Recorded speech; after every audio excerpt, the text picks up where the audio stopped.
I'm Kristen Oakes-White. And I'm Avery Davidson. Thank you for joining us for This Week in Louisiana Agriculture, the only TV show bringing Louisiana farmers and consumers together every week. Well, it's easy to take for granted where our next meal comes from. There's such an abundance of food in America that we rarely stop to consider how the food we love gets to us. But there's a lot of work, care, and attention that goes into every bite you take.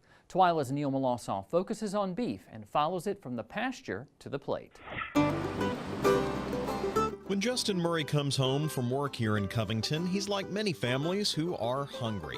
It's Taco Tuesday here, and his wife, Carrie Jane, and daughter Cecilia are eager for these steak-filled delights. It's an easy meal for Justin, who just has to head to his deep freeze. But generally, we have these two freezer racks full of beef, and that's what we'll eat for the remainder of the year, or for a 12-month period. But where does all this beef come from?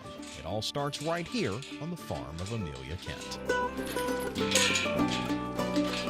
Of course, beef comes from cows, but the steak in the Murray freezer comes specifically from these Angus cattle. Amelia has the normal work of checking her herds and fences, but something you might not think of is the grass under their feet. It has to be managed and cared for to produce the meat that's feeding the Murrays tonight. Their home-cooked meal literally starts from the ground up. Because of the way the property is structured with multiple pastures, we're able to better utilize the grass from a grazing standpoint, rotational grazing, which in turn enhances our efficiency. Making sure everything runs efficiently is a normal part of business, and it's no different for Kent Farms. The Kents are a cow-calf operation, which means they sell calves to feedlots so they can grow into cattle for commercial use in restaurants and grocery stores.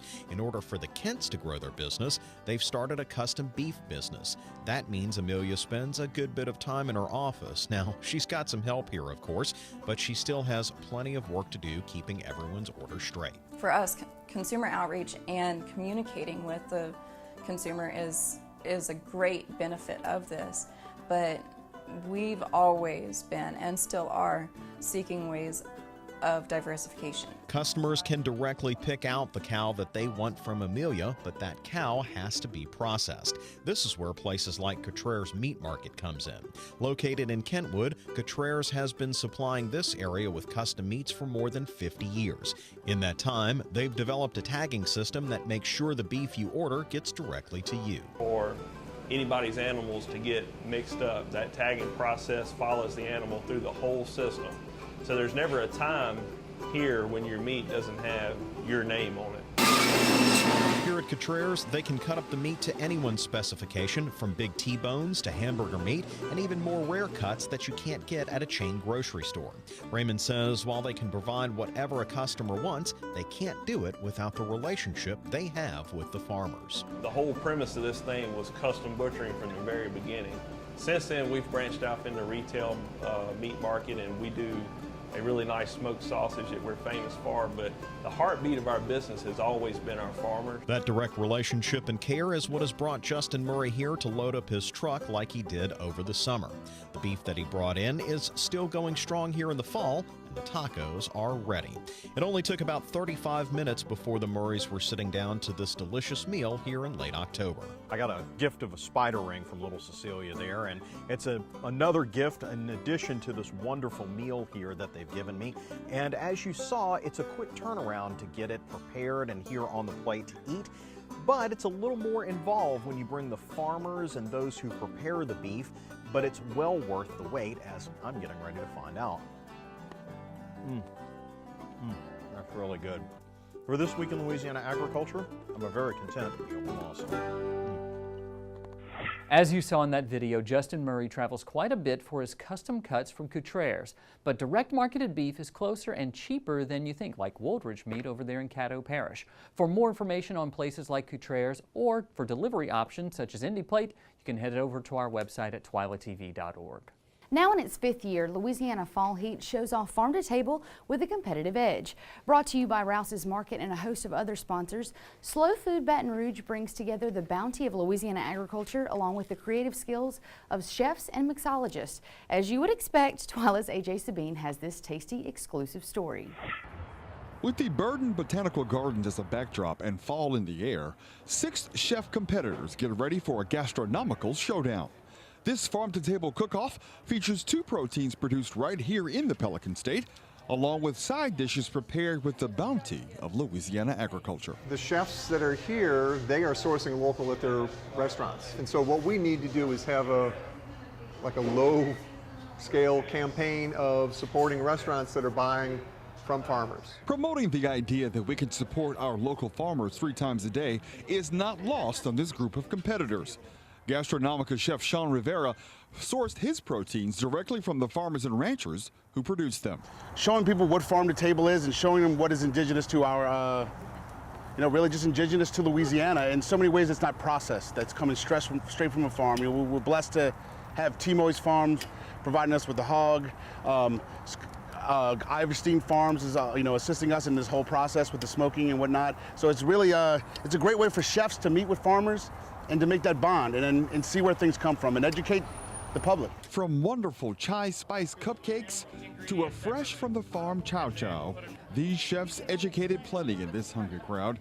Louisiana Fall Heat judge and food writer Matt Segura explains events like this represent the next step in food. For food and for restaurants, it's extremely exciting because now you know you're gonna, if it's a farm-to-table restaurant, a true farm-to-table restaurant, then you're gonna get a plate of food that's already miles beyond what you expect. And if it's done correctly, then that's just a beautiful dish. With the Stardust floor rocking along and farm-to-table cocktails, events like this one illustrate the bottom line. Food tastes better from a farmer. We started doing these kinds of events in 2009, being like the first in the area, and now we're seeing more and more that are in this local farm-to-table realm. So I think it's really good to see this happening. We need to support our local farmers, and I work at LSU, and so I'm trying to grow more farmers. And so we have to have more farmers. We have to have people aware that, yes, we need to buy local product, not necessarily fruits and vegetables, buy dairy from Louisiana, shrimp from Louisiana, all these different products to support our local agriculture economy. At the Burden Center, I'm A.J. Sabine for This Week in Louisiana Agriculture. Chef Chris Motto from Mansour's on the Boulevard won this year's Louisiana Fall Heat competition, while Gavin Job took home the prize for People's Choice. Supporting local food systems, Slow Food Baton Rouge supports Louisiana farmers with its Fall Heat and Dinner in the Field annual events. For more information about Slow Food Baton Rouge, log on to our website at twilatv.org. We talk about farm to table often, but there's another trend that's really starting to take root in Louisiana: farm to school. This week, farmers, teachers, nutritionists, administrators, and others gathered for the Louisiana Farm to School Conference at the Pennington Biomedical Research Center in Baton Rouge. It's an event sponsored by the LSU Ag Center, the Department of Education, the USDA, and by Pennington Biomedical Research Center. The goal is to bring together leaders in the farm to school community to share ideas.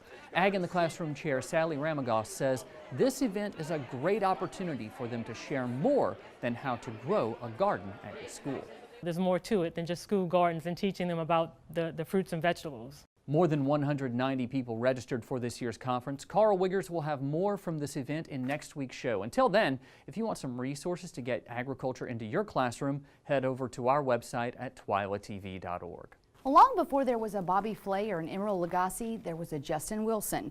Wilson was a Cajun chef and humorist. As TWILA's Tammy Arender shows us, his granddaughter is carrying on the tradition of cooking and storytelling in North Louisiana, and she also has a unique tie to agriculture. It's just like a little pillow of air, just individually made for you. This is Claylee Stone's catfish dumplings, a delectable southern dish that has people driving from all over to Richland Parish to get a taste. If it's not the dumplings, then it's her seafood crepes, her perfectly cooked and locally sourced aged Angus ribeye. The Dillards of Start never miss a First Friday supper at Stonehouse Eats. It has become almost a date night tradition for us. Everything we've had in the past has been extremely enjoyable. Claylee and husband Henry run this little restaurant in Rayville. Claylee doesn't have a culinary degree, but her family pedigree says she came out of the womb knowing how to cook. She grew up on Panola Plantation in East Carroll Parish. My mother's family is from Lake Providence, and my uncle began to produce hot sauce, Panola hot sauce, which was my grandmother's recipe. But we were a big food family, and food was something that we really enjoyed. Everything about it, how it's grown, what it takes to get food to the table. My great-grandfather was Harry D. Wilson, Commissioner of Agriculture for like 33, 34 years. And so deeply entrenched in agriculture, which is all about food. And there's another famous Wilson on her family tree. How y'all are? I'm glad for you to see me, I guarantee. Claylee is the granddaughter of Justin Wilson, a famous chef and Cajun humorist who was a mainstay on public broadcasting in the 60s and 70s. Down in southwest Louisiana, we got a town named Duvall. He also made several comedy albums back when there was such a thing as vinyl. Either way, he served up good eats with a side of laughter.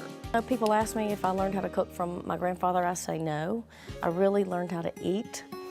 Claylee also inherited Wilson's gene of good storytelling, who knew her audience would be a congregation of United Methodist churchgoers. Lord, open our hearts and minds by the power of your Holy Spirit. Inside the United Methodist Church in TWILA, Claylee and her husband Henry share preaching duties. Claylee and Henry also pastor the United Methodist Church in Delhi. Amen. Amen. Everybody's hungry. Everybody is hungry. Spiritual hunger, we're more in tune with physical hunger, but everybody's hungry. And Claylee knows how to satisfy both, by plate or by pulpit. In the holy name of Jesus, we love you this morning. Amen. I'm Tammy Arender for This Week in Louisiana Agriculture. You may have heard Tammy mention that Stone uses locally sourced meat, which she gets from the little town of Rabel at the Robinson Meat Company. In 2016, more than 46 million people visited Louisiana, according to the State Office of Tourism. This past week, that number grew by at least one when American Farm Bureau President Zippy Duvall visited the Pelican State to get a closer look at Louisiana cane and culture. TWILA's Carl Wiggers tagged along for his visit of our beautiful Bayou State. In South Louisiana, you don't have to look far to find a scene like this. But for Zippy Duvall, this experience can barely be put into words. Going through that swamp is something that I saw in pictures or in movies, and the beauty of it, its own beauty, is words just doesn't do it justice. Duvall got to get up close and personal with some alligators in the Atchafalaya Basin, but that's not what brought him to Louisiana. He was invited by the Louisiana Farm Bureau. Mike Melanson says it was very special to him to give Duvall a first-hand look at the Louisiana sugarcane industry. To have the American Farm Bureau president on my farm, in the swamp that's near my home and near our fields, visiting with our growers and our industry leaders and really talking about what's important to folks in Louisiana, and for me to have a part of that, it's pretty special. I'm just an old farm boy myself, but for them to say the American Farm Bureau president's coming out so he can understand my industry or my commodity or my issues on my farm, and it means so much to them, it makes me proud of this organization, and it makes me understand the value of reaching out and getting to know your grassroots. Duvall was able to hear the stories of Louisiana farmers in the combines and the fields of St. Martin Parish. Well, it was really exciting to be able to go to a sugarcane field and be able to drive the combine and see how it's harvested. Being able to see the production of sugar, follow it all the way through the process, it does give him a perspective of what we do in Louisiana that's so different from all the other states. Sugar has really amazed me of how many steps it is and the process that they had to go through of planting it and then waiting a whole year before they harvest it, being able to harvest it 3 or 4 years. Duvall learned a lot more about the industry than the way they harvest sugarcane in Louisiana, and that's why he made this trip. Without coming here, I would not have been able to understand the farm labor issues, the farm bill issues, the trade issues, how NAFTA affected sugar here. It's just important to come here and hear the farmers talk about it themselves. Louisiana Farm Bureau President Ronnie Anderson says it's the people in Louisiana that will make this a memorable trip for Zippy Duvall. You can't beat the hospitality we have and how people try to make you feel comfortable and to show you everything that they have to offer. I think he's going to write this down as one of the better visits to the states that he's made. I think you could tell from that video that Zippy Duvall enjoyed himself and will be returning to Louisiana. If not before, he'll be back with a few friends from the American Farm Bureau for the annual convention held in New Orleans during January of 2019, which will also happen to be the centennial. Until then, if you would like to see more from his visit to Louisiana, head over to our website at twilatv.org. And something I kind of left out of the intro is you were on that trip as well. I was, and he really looked like he was enjoying himself. We started off at the high point of the day, I think, with the swamp boat tour, but he also really enjoyed learning how to drive the cane combine. Now, there was something that we didn't show in the story, which was the food y'all ate that night. Crawfish etouffee, fried shrimp. What did he think of that? He got a heavy dose of some of the best food that Louisiana has to offer, because you don't get food much better than in Cecilia. So I think he loved it, hoping that he liked seafood. Well, I know that if you're going to get great Cajun food, it's going to be right there in St. Martin Parish. That's very true. Well, still to come on TWILA, we take you to the far east to see what Neal Lawson is up to. But first, bringing back wetlands 1 acre at a time. Stay with us.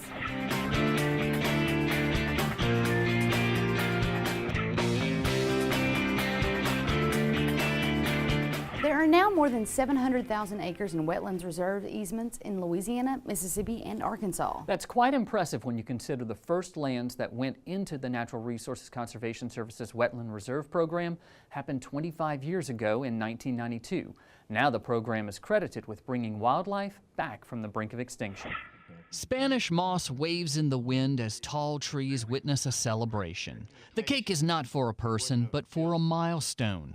These men and women are here in the woods of Tensas Parish to mark more than 700,000 acres in wetlands reserve easements made possible by the Natural Resources Conservation Service and private landowners. It started with the landowner. Every speaker went through and said it's a voluntary program. The landowners have to be willing. The important thing about making this program successful is listening to the landowners as we develop the wetland habitat, as we create opportunities for them to enjoy it. Kevin Norton is the Louisiana State Conservationist for NRCS. He says since the Wetlands Reserve Program started in 1992, Louisiana has led the nation in land allowed to go back into wetlands. Of the 700,000 acres of wetlands reserve easements you see on this map of Louisiana, Mississippi, and Arkansas, 300,000 are in the Bayou State. Kevin Norton, State Conservationist, has played a key role and anchor in bringing this area together and letting it serve as an example and a model for the tri-state area. Acting Associate Chief for Conservation James Tillman says the goal is to reach 1 million acres. For that to happen, it will literally take an act of Congress. The next 25 years, I think, are important for the maturation of the program, the maturing of it. There's nothing better than having your neighbor who's involved in the program say, well, this is a good program, you might want to consider it on an area that we share. So it may be that in the future we'll have adjacent lands that are impacted in a similar way that could be available for enrollment in WRP easement program. So can spread that way, and little by little, not to be impatient, but in 25 years, we may be over 1 million acres. It'll be up to Congress to keep NRCS programs funded in the 2018 Farm Bill. To learn more about the NRCS, click over to our website at twilatv.org. Still to come on TWILA, Dobo Arigato. We get a taste of Japan from Neal Lawson. But first, we get a taste of Halloween online and trending on TWILA. Stay with us.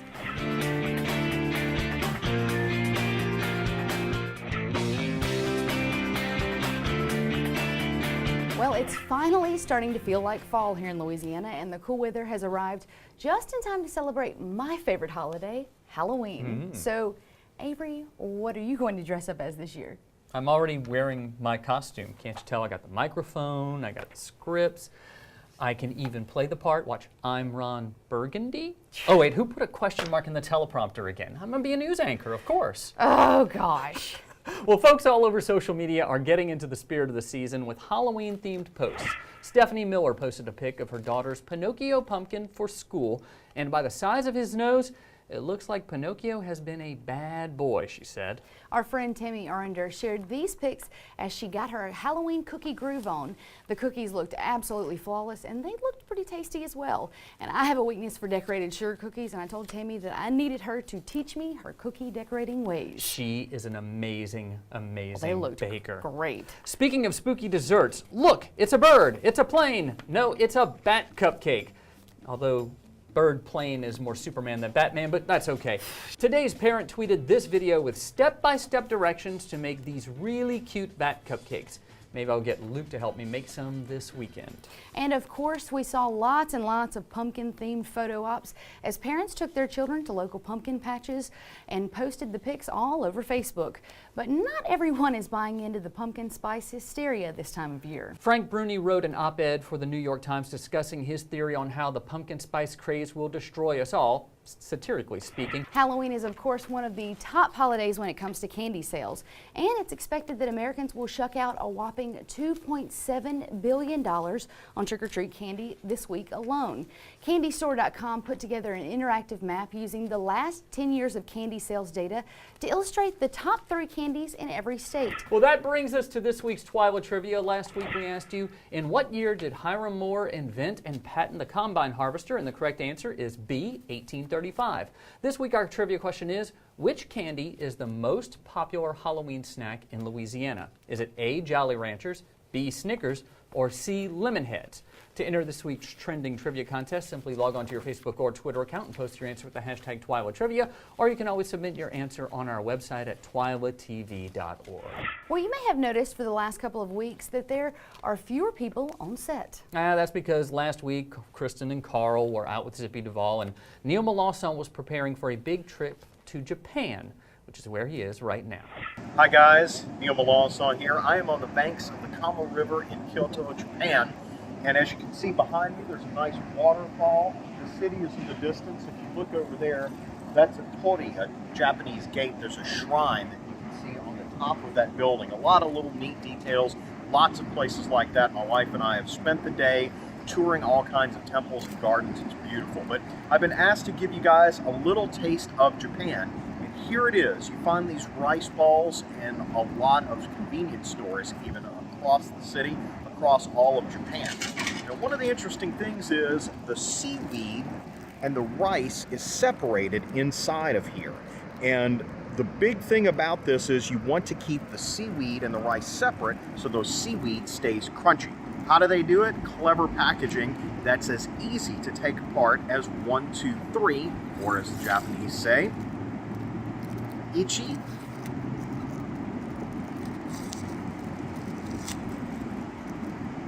Ni. See it separating? There you can see it inside the rice and the seaweed, and san. And now it's all comes back together. The seaweed is wrapping up the rice. Inside here is a little salmon, and it makes just a tasty little treat. And as you can hear, the seaweed is still very crunchy. Little salmon inside there. Great treat. Really been enjoying my time here in Japan. I'll see you guys here really soon. From Kyoto, Japan, sayonara. Neal will be back in another 2 weeks, and he better have some of those rice balls with the seaweed around them, but without the salmon, please. I don't think that would survive the trip back. I'll abstain from that. Well, that does it for this edition of TWILA. Be sure to join us next week when Carl will show us more about how farm-to-school programs are helping children. Until then, you can watch all of our stories online at twilatv.org, and also be sure to like us on Facebook, follow us on Twitter and Instagram, and try some rice balls wrapped in seaweed. For all of us here at TWILA, thanks for joining us. We hope to see you again right here next week.